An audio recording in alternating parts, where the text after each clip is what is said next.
আজকের বশীকরণ মন্ত্র।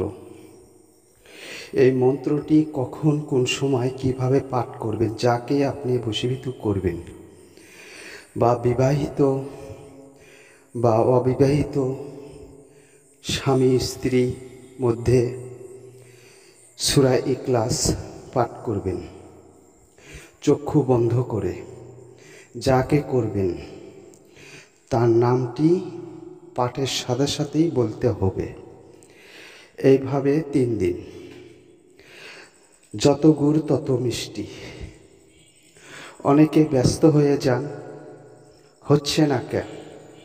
সঠিকভাবে করতে হবে, তাহলে আপনি পাবেন। সঠিকভাবে যদি না করেন তাহলে হবে না।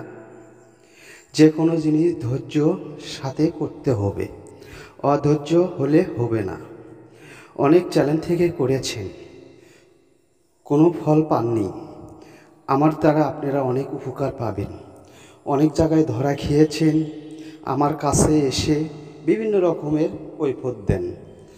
তা করবেন না। যদি ইচ্ছা হয় কমেন্ট করে জানাবেন, আমি চেষ্টা করব আপনাদের উপকার করার জন্য, যাতে আপনারা সফলতা লাভ করতে পারেন। অন্যায়ভাবে কখনো করবেন না, ইনশাল্লাহ উপকার পাবেন।